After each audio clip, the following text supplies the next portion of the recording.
The future of humanity and the world is at stake. Will we continue living fulfilling lives, contributing to the collective consciousness, and building upon our creative endeavors? Or will we give that power away to something created in the image of ourselves? Welcome into the Jimmy Roberts Show.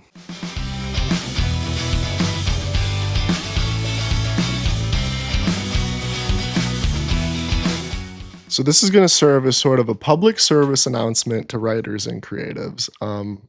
We're going to talk a lot about what I think the future of AI could mean for people. And we're going to try to talk about it through the lens of an artist. I myself am studying fiction at Wichita State, getting my MFA, but we're also going to kind of cross-examine that with the perspective of the capitalist, because the capitalist perspective is generally what's going to drive how things are going to play out. And I think we have to, as artists, respond to that perspective and fight for the future of humanity and the future of human creativity when it comes to things like art. We don't want art to become simply a product and nothing more. So I have a list here of some key points I want to hit for this episode, and we're just going to start with the first one here, and that's preserving human creativity and critical thought. What does AI threaten? Primarily those two things. But besides, just the economic and the environmental concerns, I think human creativity and critical thought we're already seeing wane quite a bit in the face of AI innovation. And as a teacher at the college level, I unfortunately see that a little bit myself. I see reading level, reading comprehension skills are a little bit lower than where I thought that they would be. And I think attention spans are unfortunately a little bit lower than where they once were. And I can even vouch for that myself. I know when I sit down to read a book, I have to work a little bit harder than I used to, because there's this constant barrage on our dopamine. What are the biggest companies in the world? Google, these places, their data collection, these companies make money off your attention. And every second you're reading a book, you're not looking at your phone, you're not scrolling, you're not engaging in content.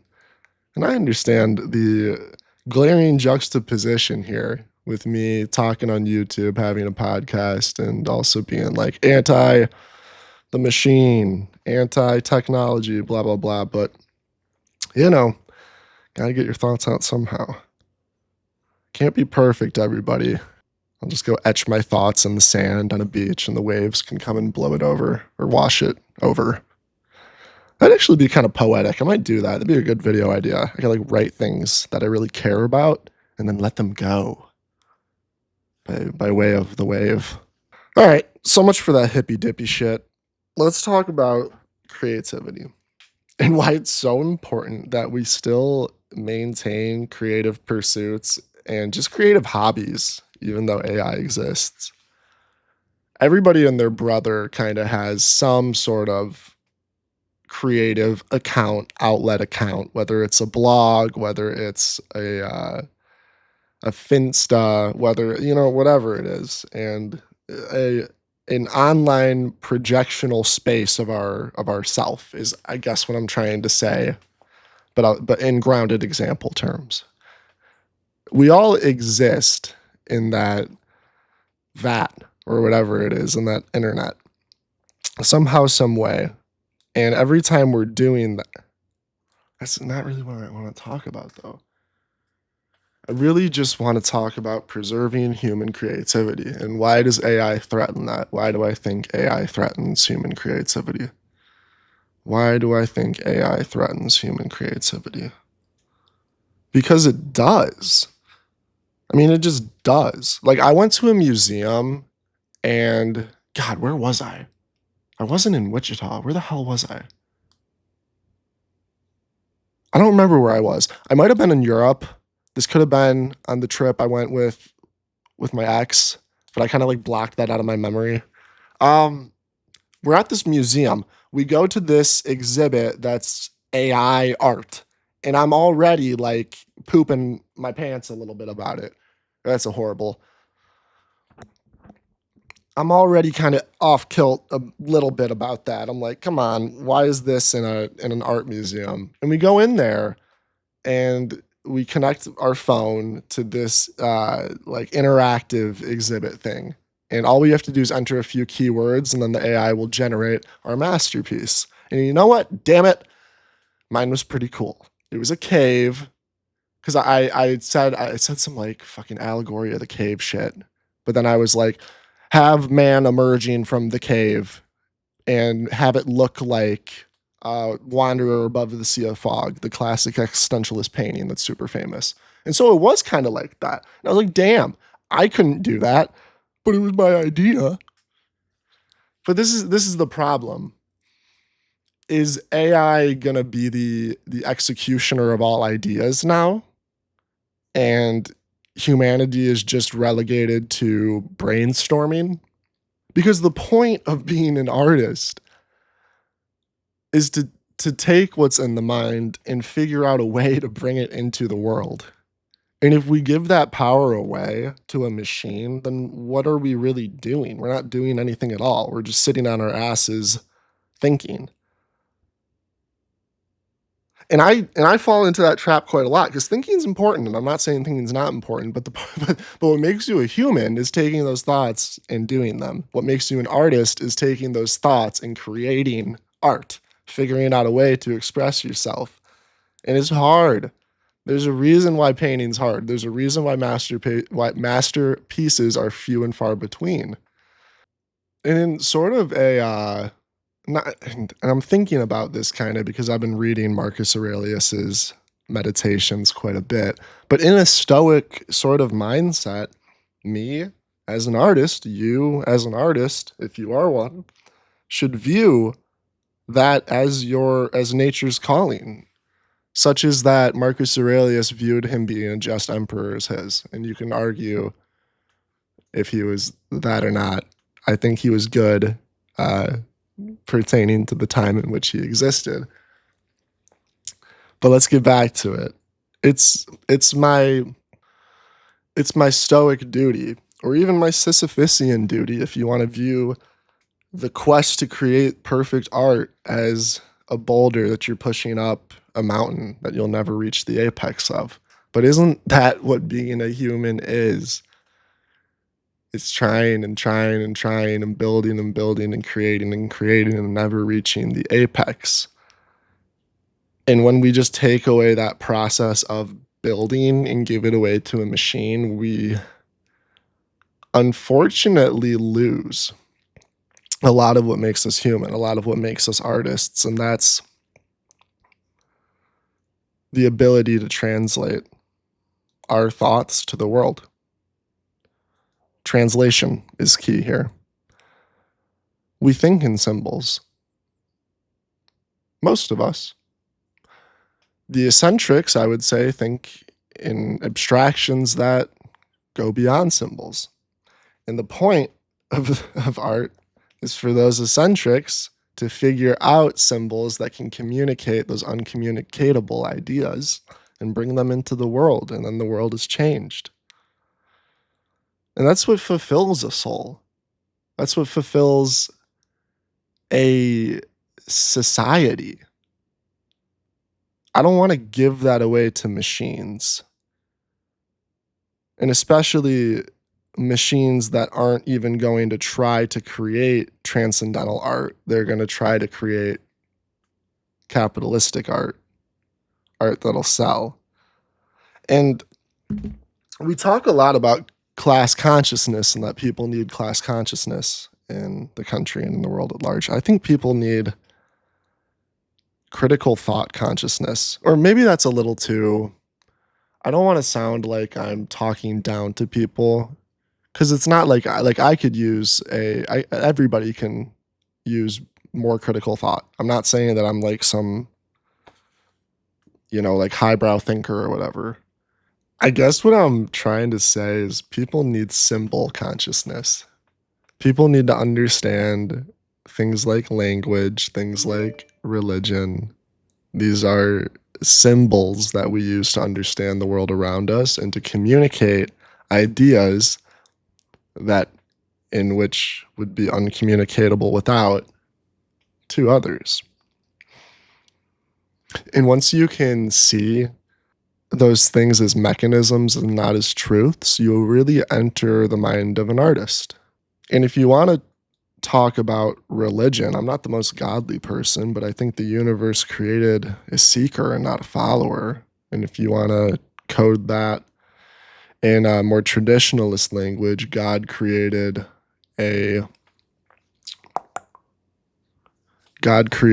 another creator and not a worshiper. I think worshiping a static version of God is just as bad as defacing God.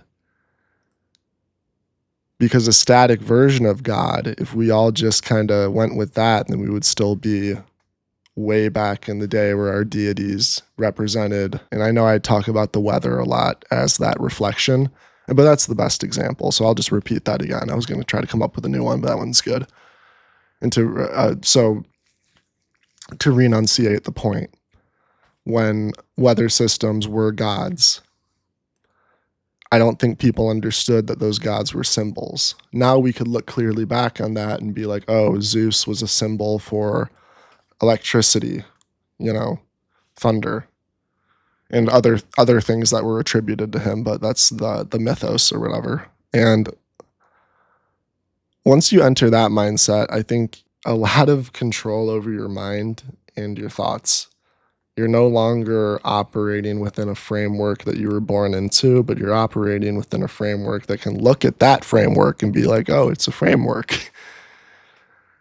And when you grow up and read like the Tao Chi, and it's just contradiction after contradiction after contradiction, or if you want to use the more poetic term, the paradox. But so to ground this in, I guess like a call to action statement. If you're an artist, your duty is to take what's inside of you and find the correct symbological translation that'll impact the most amount of people.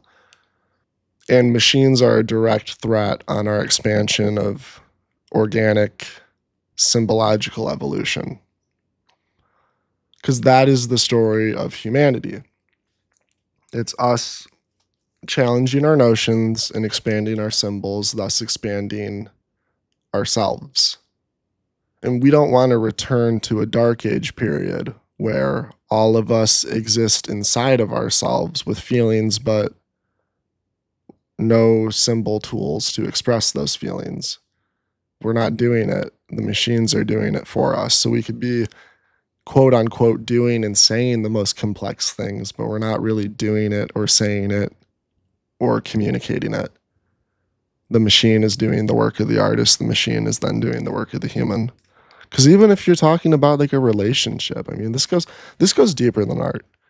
If you're in a marriage, the point of growing as a human is to find better ways to express yourself.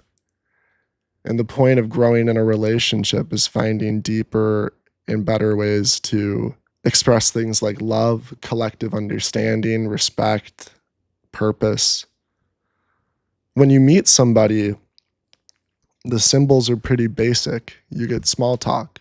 And as you develop that relationship, you use symbols, language that reveal deeper meanings about yourself, deeper truths that you wouldn't be able to reveal without that symbol. And I think a lot of artists view the symbols of language, or maybe hegemonic language or expected language, as restrictions on expression. I think I, as an author, see language as one of my favorite tools of expression. But take a painter who's abstract. They're painting things that words ultimately fail to describe.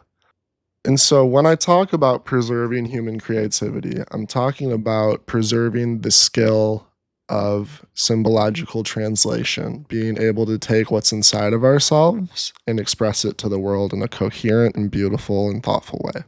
That's the point of being a human. That's what it means to grow, in my opinion. And on the flip side, the critical thought aspect of this, which we kind of touched on in the beginning, that's a little bit more self-evident.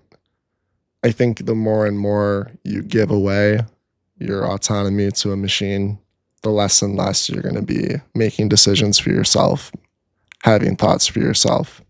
If I wake up in the morning and I ask ChatGPT, what should I do today?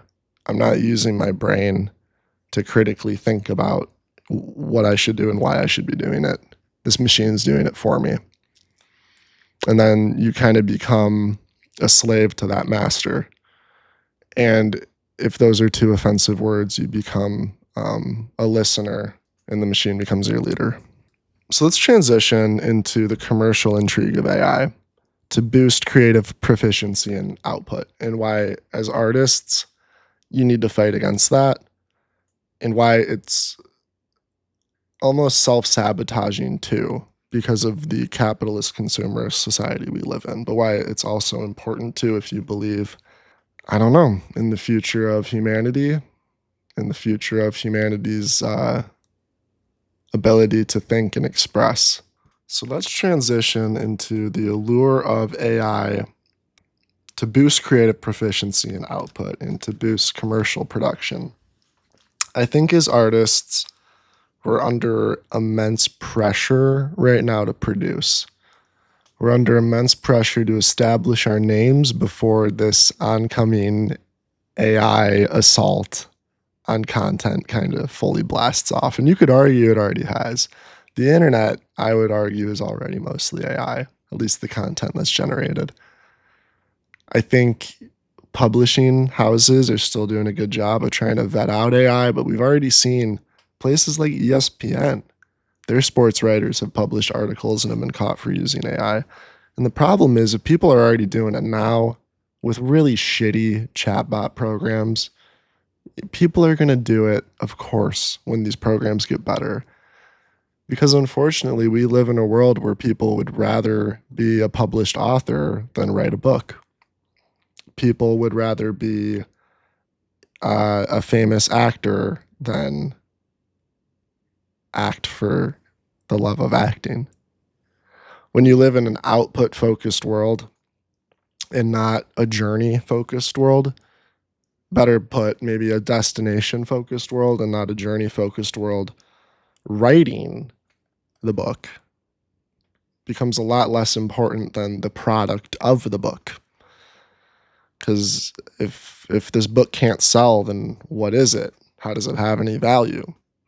And this AI chatbot understands all the market trends. It knows exactly what people want, and it can give it to them. But the point of art is to sometimes not give people exactly what they want. It's to push the boundaries.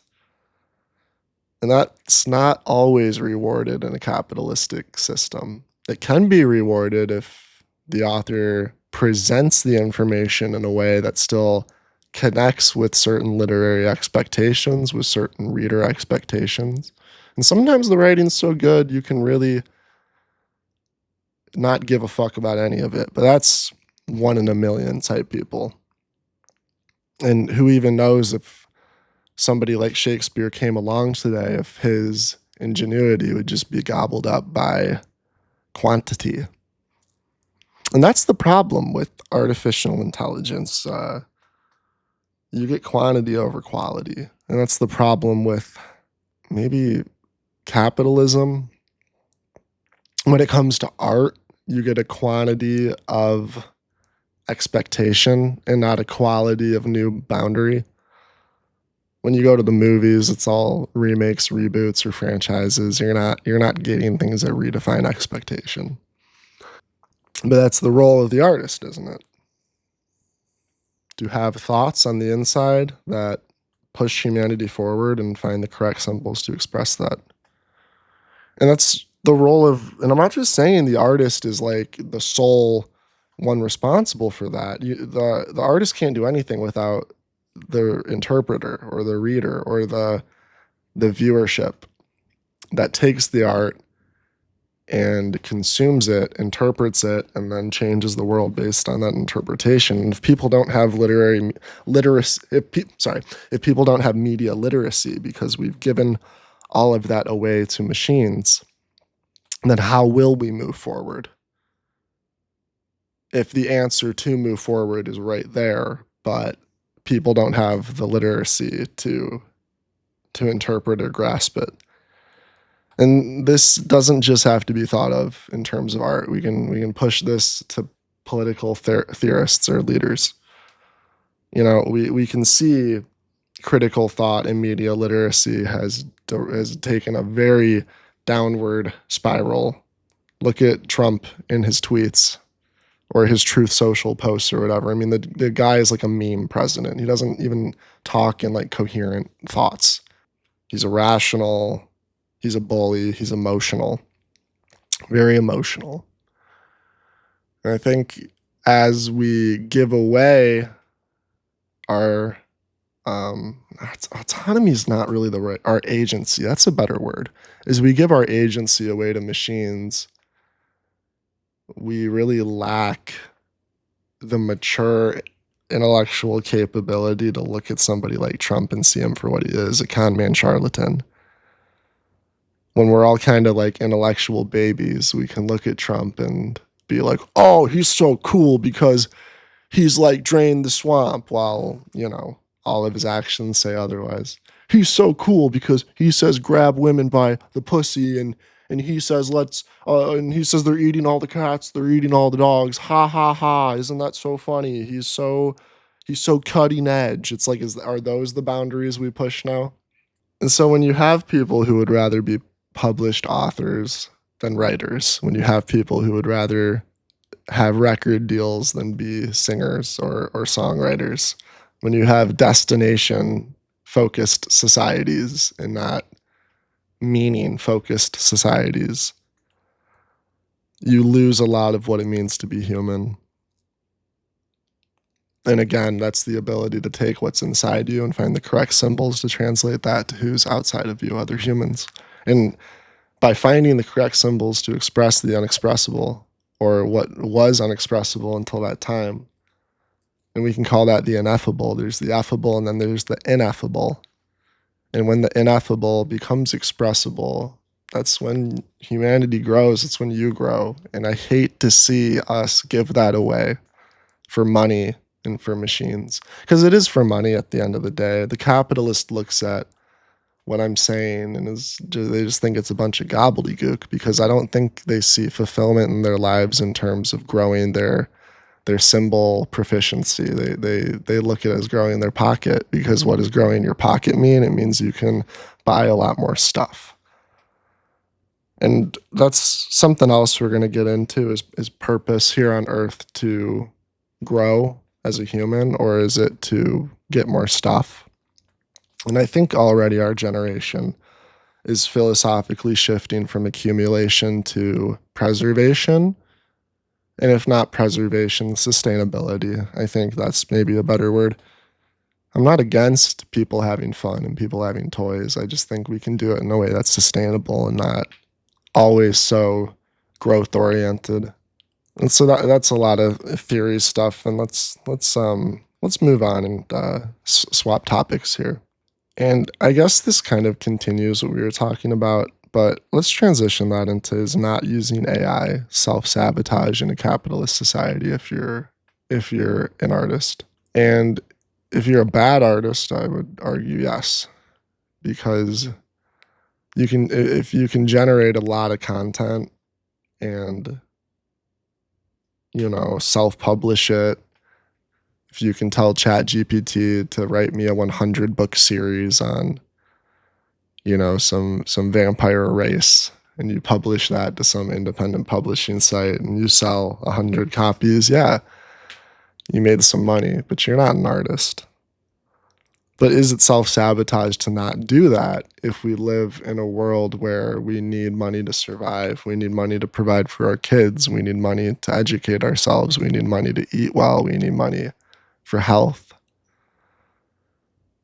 I think that's where it becomes really hard as an artist. because it almost becomes a sort of biblical thing again. And I'm not even Christian. And I live in a world surrounded by materialist Christians, consumerist Christians.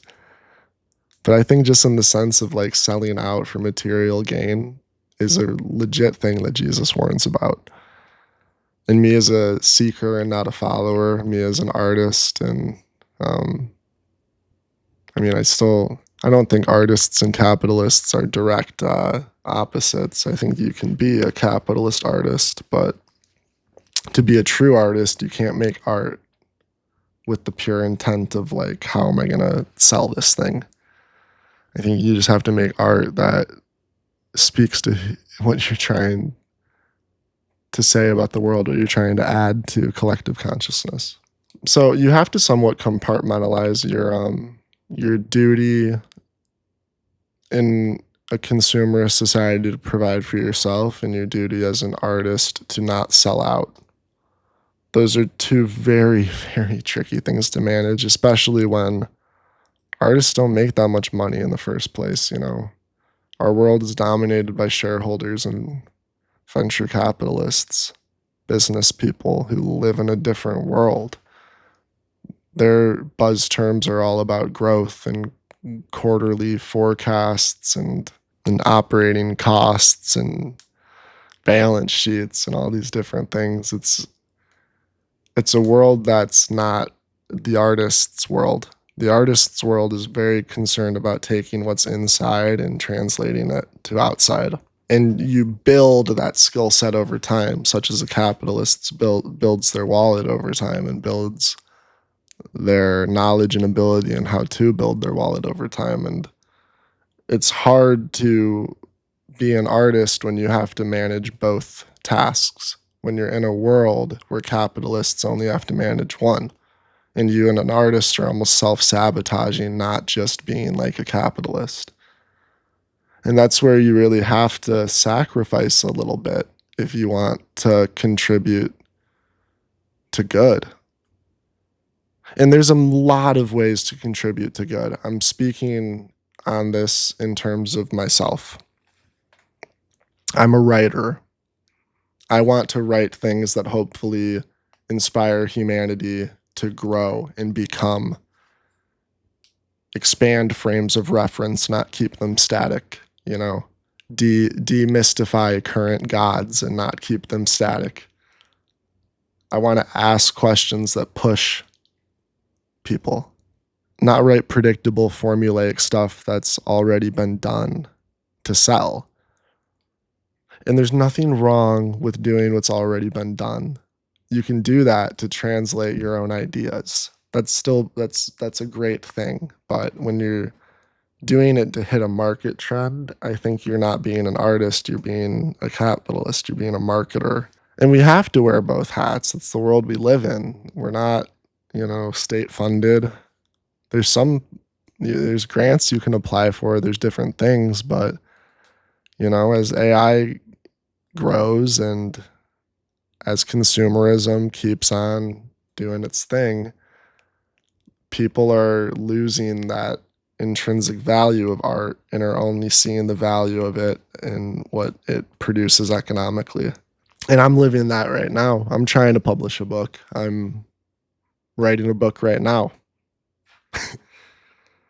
I gotta finish it in 2 years for my thesis. And every single day when I sit down to write, I'm like, okay, I'm spending all this time every single day, time in which the capitalist is spending making money so he can buy nicer things and have a healthier life and have better food, better, medicine, all these things, while maybe working for a company that is killing ourselves, contributing to pollution, while I'm actively making the decision to make less money so I can hopefully contribute to the progression of ideas.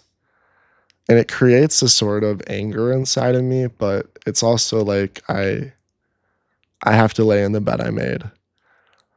And I should have prefaced this by saying I'm only able to sit in this position I'm in because I have parents who made the sacrifices they have. I'm in a position of privilege. I'm going to be straight up with you guys. I don't pay my rent. I'm at an MFA program, my stipend is just enough for me to get food. If I didn't have parents paying my rent, I probably wouldn't be able to be here, or I'd be, or I shouldn't say that, but I wouldn't be able to have my own apartment. So be here is what I mean.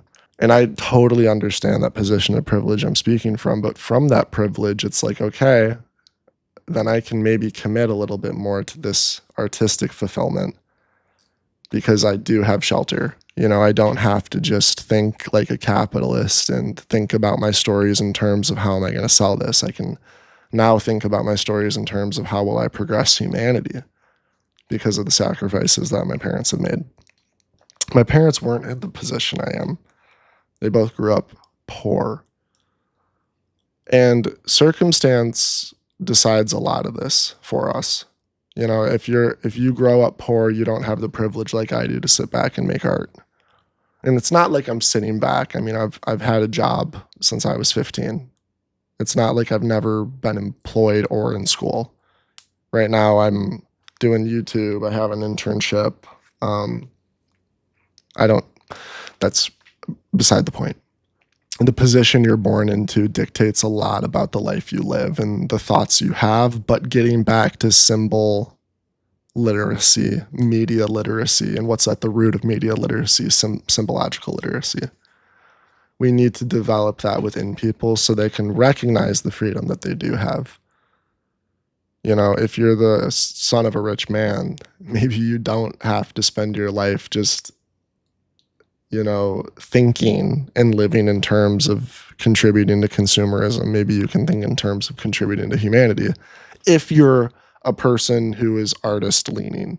Because again, remember, this video is speaking to artists. If you are like me and you're constantly tortured by this feeling of I don't have value because I don't have as much money as my friends because I chose to be an artist and not a business person, then I'm talking to you. Every one of my close friends, pretty much from childhood, they're all working for Fortune 500 companies, pretty much all of them. And their lives are like if you were looking at them from far away, their lives are a lot better because of it. You know, they have nicer things. They eat better food. But I guess to me, it's like I'm pursuing something else. And I still haven't fully come to terms with that because it sucks that that's the trade-off cost.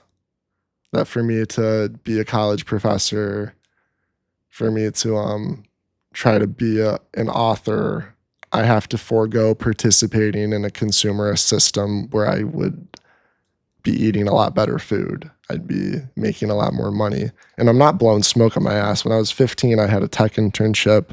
I've worked in digital marketing. I know how to do it and I could get a job in it, and I have. I'm choosing to do this. And I wouldn't have been able to make that choice if not for the sacrifice of my parents. And thank God for them, you know. My dad had two parents who didn't graduate college, works his way up to a fantastic career, provides for a wonderful family. And I would never look at him and be like, you should have lived your life for anything else. We talk about it very openly that I'm only able to do what I do because of him and think the thoughts that I think because of him. You know, I can sit up here and be all anti-capitalist, but I'm a beneficiary of that system. But, you know, if you spend your whole life stuck in these paradoxes, then you don't progress. And I don't know. I spent a lot of time disliking myself for the cards I was dealt, but you can't control the cards you're dealt. You can only play the hand you have. So getting back to, is not using AI self-sabotage in a capitalist society? Yeah. If you're thinking about it in terms of health, if you're thinking about it in terms of what you get in this world materially. And not even materially, but like health is like a really big deal. And that's how America keeps you slave to this system. You know, they say, oh, you don't want to contribute to consumerism, then you're not going to get health care. You're not going to be able to afford good food. You're not going to be able to send your kids to a nice school. And then you have politicians who spend their entire lives programming people to think that the ones who don't work for corporations don't deserve things like healthcare, don't deserve things like good food, even though some of those people are the most important to our society, like artists, like teachers, thinkers. So these things make me very deeply angry, but at the same time, I can't be, because I'm making these decisions and I'm also a beneficiary of the system. I recognize I'm self-sabotaging, but I can't be in this woe is me mentality, right? Because it's not my duty. My duty is to progress my symbological translation skills and to grow what's inside me so I can hopefully grow my stories to grow collective consciousness. And if I can contribute one word to that manifesto, I'd be honored. That's my stoic duty. I feel like I like when I read Marcus Aurelius, when I read Meditations, when it says, "You as a man have a duty to fulfill, just as the bees have a duty to make their hives. You know, just as the lily pad has a duty to be a lily pad, just as the grass has a duty to grow, just as the sun has a duty to shine. My duty is to grow my symbological understanding and to push the boundaries of that, and to hopefully make the world a better place." If you're an artist, is not using AI worth it for like posterity's sake and morality? Right, because I think this whole notion of being a starving artist isn't good. Nobody should have to forego food, forego medical care to be an artist and to contribute to consciousness, contribute to culture. You don't have culture without artists. And that's another thing I should have mentioned way long ago. It's not just contributing to consciousness and ideas and things that push us forward and redefined our frames of reference and our systems of understanding. It's also the importance of the artist in terms of cultural growth.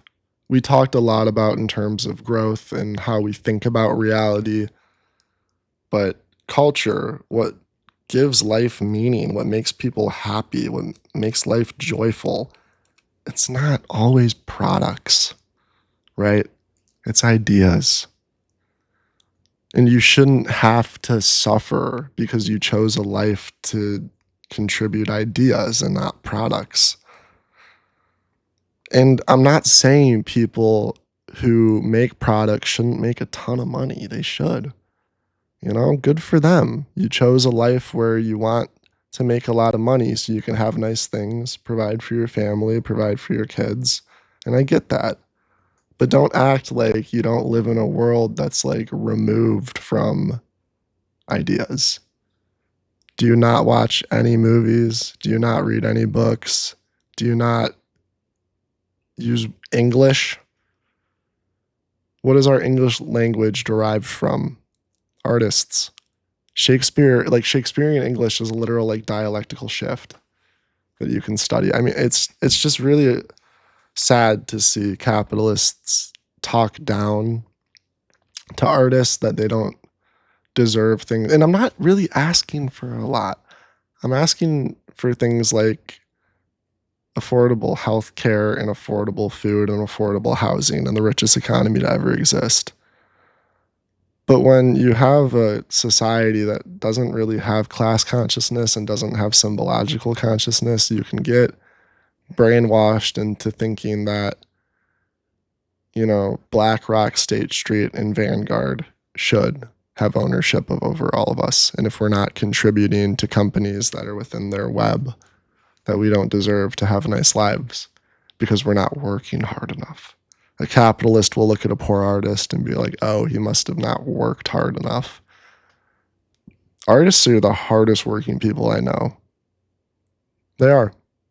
They spend every day trying to figure out how is the best way to express these ideas, to have these ideas impact other people, and to hopefully make the world a better place.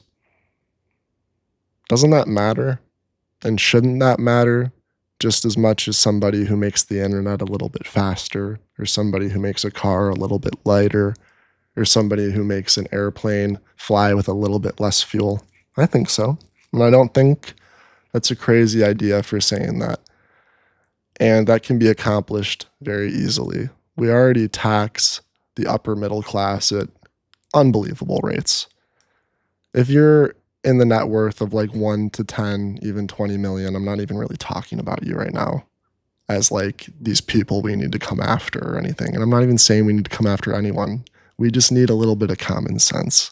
When you got a guy like Jeff Bezos and a guy like Elon Musk doubling their net worth from 100 billion to another couple 100 billion, and you see everything going up, net worths going up, everything going up besides wages, you got to ask yourself, it's like, is that the philosophical approach to reality I want to defend? Or should I defend a philosophical approach that maybe asks Jeff Bezos to, instead of having, you know, an upteenth yacht or a wedding on a private wedding with whatever the hell he was, maybe we could tax him just a touch more so our public schools could be nice. So our people who contribute to culture could have nice food and healthcare. So our professors, our greatest thinkers, our greatest artists could live dignified lives where they don't have to go to every fucking family reunion and feel like shit about themselves because their cousin who decided to go into arms trading or become a stockbroker or become a lawyer has such an amazing life and has all this respect, while the person who decided to contribute to ideas is looked down as somebody who contributes nothing at all. So I don't know. I'm going to keep making my art. I'm going to keep pushing for that. That's all I can do. And I'm in a position where I'm lucky enough to do that because of the sacrifices my parents have made. Is it worth it if you're in a position where you're starving? Of course not. Go make some money. Go get yourself some food. Go get your family some food. You know, but once you feel like you have what you need, don't fall into the greedy sickness of needing more and more and more. Try to contribute to the world. Try to contribute to goodness. You know, that's all we can ask from ourselves. So let's close with asking ourselves, I guess, is it our purpose here on earth to make as much money as possible, or is it to seek spiritual fulfillment? And I hope we can do both. I'm not an anti-capitalist by any means, but I'm an anti-capitalist if the capitalism turns into unrestricted consumerism and unrestricted monopolization and conglomeration. You know, it's no secret. You go in a grocery store, you get the illusion of brand, you get the illusion of choice, and it's all owned by a few major companies. Same thing with real estate. Same thing with the video game industry. Same thing with just about every industry. And I don't want to live in a world where I keep contributing to that and keep contributing to everything being sucked up to the top and creating basically like just new age feudalism, techno feudalism. I don't want techno feudalism. I want humanity, man. I want humanity. So seek fulfillment if you can. If you're in a position where you need some money, go get some money. Go get some money. We don't live in a perfect world. You need money to survive, and nobody should be demonized for doing what they think they need to do that. However, once you reach a certain point in which that's been accomplished, I think you owe yourself the responsibility to ask yourself, okay, I fulfilled this aspect of my life. What about the inner aspect? What about the human aspect, you know? Because what does it mean to be a human? Is it to be successful in terms of having a great career, in terms of having a lot of stuff? Or is it to grow your symbological literacy? And that means to better understand yourself, the world around you, and have more agency in how you describe yourself and the world around you to others. And that's the point of life to me. growing that ability. Thank you guys so much for listening to episode 4 of the Jimmy Roberts Show. This was a really wonderful conversation for me. I think it gave me a lot of inner peace for some stuff I've been struggling with, how to just balance what I think is important in this life and my pursuit of being an artist with the responsibility we have to provide for ourselves in a consumerist society. It's a really hard it's a really hard thing to deal with as an artist, and especially as a son of a very successful businessman. But you know what? It's like I've been really successful on YouTube before. This channel, I hope, is going to be successful. I've made a short film. I got into a fully funded MFA program. I teach 2 college courses. I have a publishing internship. I'm doing things. They just might not be contributing to growth the same as some of some of the people that I grew up with. And I would never fault them for doing that, I don't know what's inside them. I don't know what drives them.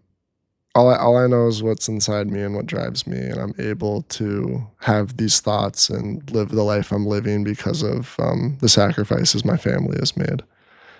If I had nothing to fall back on, then I'm sure I would still be doing this in some capacity, just sacrificing probably even more and doing what I'm sure a lot of artists do, which is working 4 jobs instead of the 2 or 3 I'm working, if you want to argue YouTube's a job, to provide for themselves and make good art. But, I'm only me, doing the best I can.